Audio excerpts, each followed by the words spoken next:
Ces gens-là nous ont tellement menti que je ne sais même pas par quoi commencer. Du coup, je vais piocher dans mon petit panier.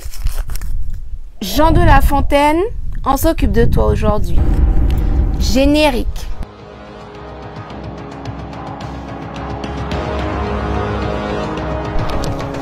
Bienvenue sur Afrique Résurrection, je suis Safia Enjoy Life, chercheuse en histoire et culture africaine. On en a tous entendu parler, peut-être même que toi on t'a obligé à apprendre une de ces soi-disant fables à l'école. Laisse-moi te dire qu'en réalité, il s'agissait d'un gros plagiat. Ce forceur de La Fontaine, il n'a pas seulement pris une fable, 3 fables, 10 fables qu'il a copiées, c'est des centaines de fables d'Ésope qu'il a carrément recopiées à l'identique et qu'il a servi comme ça à son public pour se faire un nom dans la littérature française. Du coup, permets-moi de te présenter le véritable auteur des fables que tu connais, Ésope. Alors, si tu as entendu parler des fables d'Ésope, on ne t'a pas forcément précisé qu'en fait Ésope était africain. Et on parle pas d'un africain métis type éthiopien, non. On parle d'un africain type soudanais qui était décrit par ses contemporains avec un teint charbon, un nez très large, des lèvres épaisses et des cheveux crépus. Alors Ésope est né et a grandi dans le royaume de Kémet qui est situé dans le sud du continent africain.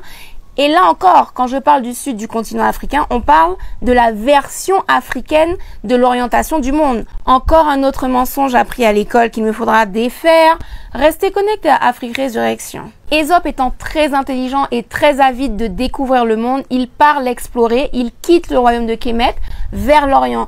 Sauf qu'il est capturé pour devenir esclave. Je vous passe tous les détails parce qu'on n'a pas le temps en une seule chronique. Du coup, si vous voulez tout savoir des aventures juste extraordinaires d'Ésope, je vous recommande le livre de Lilian Thuram, Mes étoiles noires. On fait avance rapide, Ésope se retrouve en Grèce où il est toujours esclave, mais celui qui l'a acheté remarque son intelligence et surtout il remarque que c'est un conteur extraordinaire. La particularité de ces contes, c'est qu'il utilise des animaux dans l'attitude de certains êtres humains. C'est ce qu'on appelle une fable. Et ça, les Grecs ne connaissaient pas du tout. C'est une tradition orale typiquement africaine. Du coup, le maître d'Ésope finit par lui rendre sa liberté par rapport à son intelligence et il finit par réussir à vivre du fait de raconter des fables. En fait, pour l'époque, c'était l'équivalent d'une télévision. C'est-à-dire que les gens venaient de partout le voir pour se divertir. Ces histoires ont rencontré un tel succès qu'elles ont survécu à son décès pendant des siècles. Et c'est comme ça qu'au XVIIe siècle, Jean de La Fontaine naît, grandit et force. Un gros forceur. Le mec s'approprie des centaines de fables d'Ésope. Il change quelques détails par-ci par-là. Il garde les mêmes personnages, les mêmes scénarios, les mêmes conclusions. Et il signe Jean de La Fontaine. Et le système français, bien content de répéter décennie après décennie dans les écoles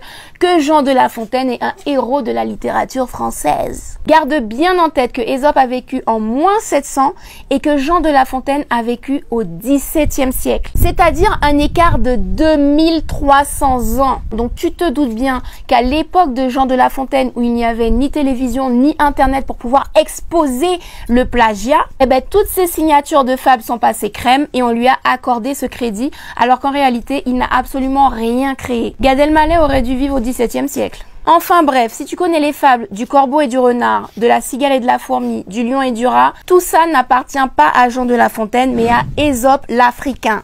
Donc s'il te plaît, répète-le à tes enfants, tes petits frères et sœurs. Mieux encore, partage cette vidéo au maximum parce qu'il faut absolument qu'on soit très nombreux à être au courant de ce genre de mensonges qui ont assez duré. Alors comme tu le vois, j'en ai tout plein d'autres mensonges qui attendent d'être révélés. Donc reste connecté à Afrique Résurrection et on se retrouve très prochainement pour une autre chronique.